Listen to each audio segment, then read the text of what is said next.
Students, welcome back to the Pritam's classes. I am very sorry कि पिछले 5 दिनों से मैंने एक भी वीडियो नहीं डाली, क्योंकि आपने मेरा 15 अगस्त वाला वीडियो देखा होगा जिसमें मेरी आवाज़ बैठी हुई थी।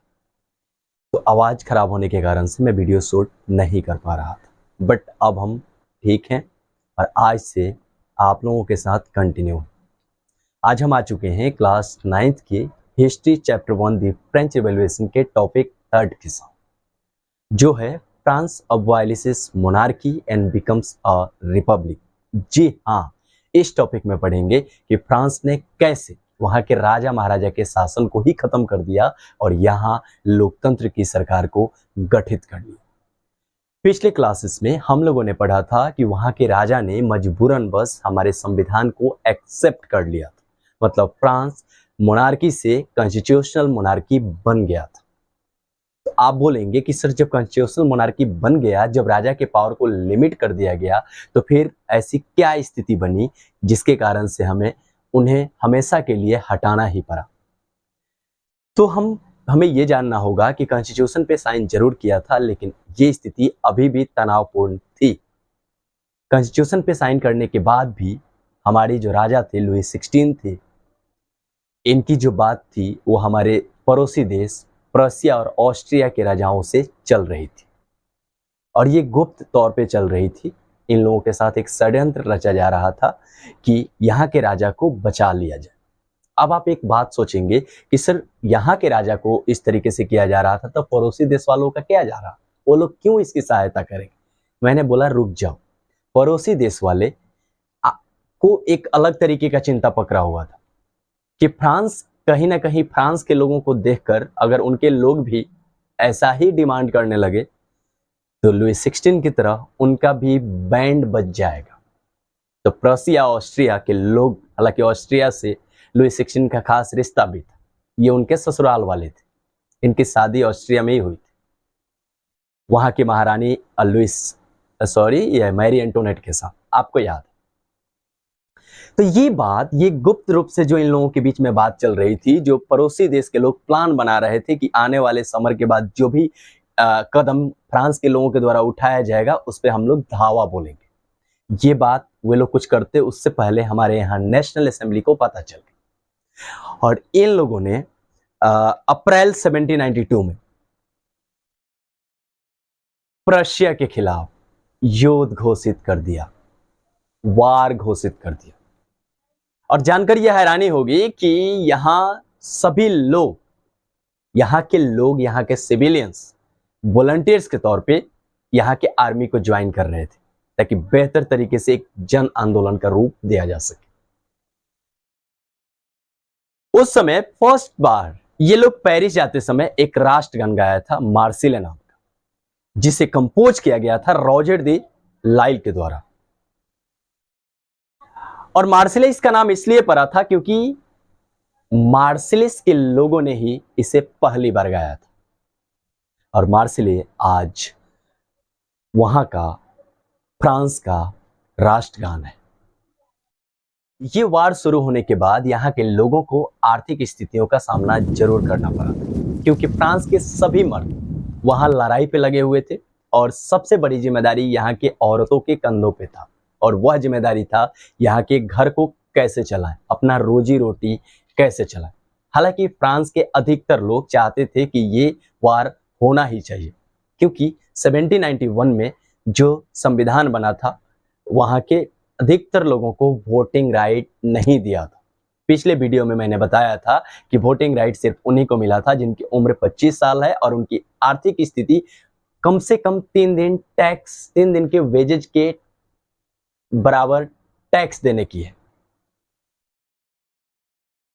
हालांकि तुम्हें यह भी जाननी चाहिए कि इस युद्ध में सबसे जो अहम भूमिका था यहाँ के पॉलिटिकल क्लब वालों का था।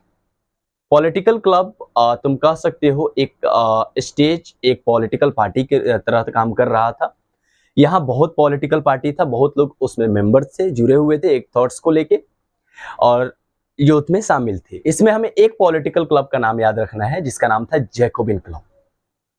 जैकोबिन क्लब वहां के फॉर्मर जो कॉन्वेंट था संत जैकोब, जिसके नाम पे इसका नाम पड़ा था। हालांकि इसके अलावा भी औरतों ने भी अपनी क्लब बना रखी थी, लेकिन उसके बारे में हम अगले सेक्शन में बेहतर तरीके से पढ़ेंगे। अभी हमें सिर्फ जैकोबिन क्लब के बारे में ही जान। अब आप जानेंगे कि सर जैकोबिन क्लब के मेंबर कौन कौन थे। तो जैकोबिन क्लब में जुड़े होने वाले जितने मेंबर जुड़े हुए थे, वह मेंबर छोटे छोटे कैटेगरी से आने वाले लोग थे। आर्टिसंस, शू मेकर्स, डेली वेजेज वर्कर्स, ऐसे लोग इसके मेंबर थे। ये सभी लोग जैकोबिन क्लब को आगे लेकर जा रहे थे और जैकोबिन क्लब के बिहाफ पे अपने डिमांड को रखते थे। इसको लीड कर रहे थे मैक्सिमिलियन रॉबेस्पायर। याद कर लेना है, मैक्सिमिलियन रॉबेस्पायर जैकोबिन क्लब के लीडर थे। सबसे बड़ी बात, जैकोबिन क्लब वालों ने वहां की राजाओं के और अपने बीच में डिफरेंसेज लाने के लिए ड्रेसेज डिफरेंसेज को लाया। वहां के जो राजा लोग थे, वे लोग जो ड्रेसेज पहनते थे, जो भी ट्राउजर पहनते थे, वो सिर्फ घुटने तक आता था, जबकि इन लोगों ने ये डिसाइड किया कि हमारे लोग जो ट्राउजर पहनेंगे वह लॉन्ग ट्राउजर होगा, नीचे तक जाएगा।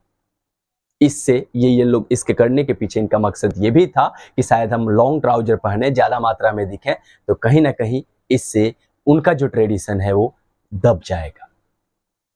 हालांकि जो लोग भी लॉन्ग ट्राउजर पहन रहे थे, इन लोगों को सैंसक्लोटोज कहा गया। इसका मतलब ये कि विदाउट नी ब्रीचेज, मतलब बिना घुटना वाला कपड़े ये लोग पहन रहे थे, इसलिए इन्हें सैंसक्लोटोज कहा गया।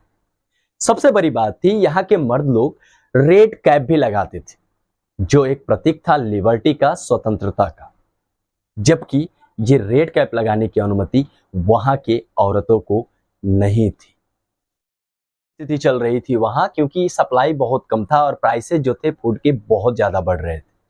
तो अब जैकोबिन क्लब वालों ने यह डिसाइड किया कि हम सरकार के खिलाफ खड़े होंगे। ये लोग 10 अगस्त को सुबह में जिस बिल्डिंग में राजा वहां था, पैलेसेस ऑफ च्योलरिच, यहां पहुंच जाते हैं, वहां के गार्ड को मार देते हैं और राजा को बंदी बना लेते हैं बहुत देर तक। हालांकि तुम कह सकते हो उसके बाद उन लोगों को इम्प्रिजन करके जेल में डाल के ये लोग अपनी नई सरकार बनाने की तरफ आगे बढ़ते हैं। फिर से वोटिंग कराई जाती है और नई सरकार का गठन किया जाता है। हालांकि याद रहना चाहिए कि इस बार जो वोटिंग हुए थे, 21 साल के ऊपर के सभी मेल इसमें शामिल हुए थे। सबसे बड़ी बात, इस बार जो नई असेंबली चुनी गई उसका नाम कन्वेंशन रखा गया। कन्वेंशन, आपको इसे याद कर लेनी है। और 21 सितंबर 1792 को 21 सितंबर 1792 को ये कन्वेंशन की जो सरकार बनी, असेंबली बनी, इन्होंने फाइनली अबॉलिश कर दिया, खत्म कर दिया वहां के monarchial form of the government को, राजा प्रजा के शासन को, और अपने आप को, फ्रांस को डेमोक्रेटिक और रिपब्लिक घोषित कर दिया। मतलब ये कि अब फ्रांस में पावर दे दिया गया यहाँ के लोगों के हाथों में। इसे समझने के लिए आप बेहतर एग्जांपल ले सकते हो अलग अलग देश का जहां अभी भी डेमोक्रेसी है। फॉर एग्जांपल इंडिया भी, अभी भी हमारे देश में पावर हमारे जनता के हाथ में हो, इसी तरीके से वहां पावर दे दिया गया। रिपब्लिक की सरकार हेरिडेटरी नहीं होती है मोनार्की की तरह। हेरिडेटरी का मतलब ये होता है जैसे राजा महाराजा जो लोग थे, उनके दादा पापा, उनके बेटा, ये सब लोग रूल करते आ रहे थे, लेकिन रिपब्लिक में वही रूल करेगा जो जिसे हमारे जनता के द्वारा चुना जाए। हो कि यहाँ के राजा को देशद्रोही के जुर्म में सब लोगों के सामने सार्वजनिक एक जगह था, और वह जगह था डी लॉ कॉनकॉर्ड, जिसमें सार्वजनिक सभी लोगों के सामने फांसी दे दी गई। और कुछ दिनों बाद यही स्थिति, यही हश्र वहां के रानी के साथ भी हुआ। तो हमारा अगला पॉइंट है द रीजन ऑफ टेरर, मतलब आतंक राज। ये टॉपिक के नाम से ही एक भय आ जा रहा है, एक डर आ जा रहा है। अब आपके मन में सवाल आएगा कि सर अभी तो आपने बताया कि वहां के राजा रानी दोनों को फांसी की सजा दे दी गई, मतलब मार दिया गया और लोकतंत्र आ गई, यहां रिपब्लिक आ गई, तो फिर ये आतंक राज कहां से आया सर? तो इसे जानने के लिए हम इस टॉपिक को पढ़ेंगे। मैंने बोला कि बेटा अब यहाँ जो नई असेंबली चुनी गई थी उसका नाम था कॉन्वेंशन, एकदम याद कर लो। और जैसे ही इसके जो पावर था वहां के मैक्सिमिलियन रॉबेस्पायर जो जैकोबिन क्लब के मेंबर थे उनके हाथ में आया, उन्होंने कुछ हार्श पनिशमेंट ला दिया उन लोगों के लिए जो नोबेलिटी थी, उन लोगों के लिए जो कलर्जी थे, उन लोगों के लिए जो दूसरे पॉलिटिकल क्लब के मेंबर थे, उन लोगों के लिए जो इन्हीं के क्लब के मेंबर थे लेकिन इनके विचारधारा के खिलाफ, इनके आइडियोलॉजी के खिलाफ। इन सभी लोगों को उठा के अरेस्ट करवाया और अंदर करवा दिया। और कोर्ट के थ्रू से जिन लोगों पे गिल्टी, मतलब किसी भी तरीके से कोई ना कोई अगर चार्ज लगाया, किसी भी तरीके से वो गिल्टी जैसे साबित हुए, उनको उठा के गिलोटिन करवा दिया गया। गिलोटिन एक डिवाइस होता है जिसमें 2 पोल होते हैं और एक ब्लेड होते हैं, और जैसे ही गर्दनवा अंदर जाता है उसको उड़ा देता है। अब गिलोटिन इसका नाम क्यों पड़ा इस डिवाइस का? क्योंकि एक डॉक्टर गिलोटिन थे जिन्होंने ही इस डिवाइस का खोज किया था। रॉबेस्पायर ने कुछ नियम कानून वहां के कॉमन लोगों के लिए भी दिए, जैसे कि किसानों को, पीजेंट्स को फोर्स किया गया कि आप अपना ग्रेन्स सिटीज लेकर जाइए और मेरे द्वारा फिक्स किए हुए रेट पे बेचिए। तो वहां के लोगों को भी निर्देश दिया गया कि अगर महंगा और एक्सपेंसिव फ्लोर है उसे आप नहीं यूज करेंगे। इक्वल रेट का ब्रेड है, यहाँ के हर लोगों के साथ यूज किया जाएगा। यहाँ इन्होंने इक्वलिटी वहाँ फॉर्म्स ऑफ स्पीच में के रूप में भी लाने की कोशिश करी। इसके बाद कुछ पहले दिए हुए टाइटल थे उसे भी बदलने का इन्होंने कोशिश किया, जैसे कि हमको सिटीजन से रिप्लेस कर दिया। यही नहीं, वहाँ के जितने चर्चेस थे जिसे शट डाउन कर दिया, बंद करा दिया और उन सभी को अपना ऑफिस बना लिया। पॉलिसी को देख के अब वहाँ के लोगों को लगने लगा था कि अब इसमें मॉडरेशन चाहिए, क्योंकि ये अब हद से ज़्यादा हो रहा है। तो तुम कह सकते हो कि फाइनली इसे रोकने के लिए यहाँ के कोर्ट ने इसमें हस्तक्षेप किया और 1794 को इसे भी दोषी करार कर दिया गया। और दोषी करार करके तुम कह सकते हो अरेस्ट कर लिया गया और अगले दिन इस भाई साहब को भी गुलेटिन कर दिया गया। मतलब ये कि अगर तुम लगाओगे कांटा तो फूल कहाँ से मिलेगा।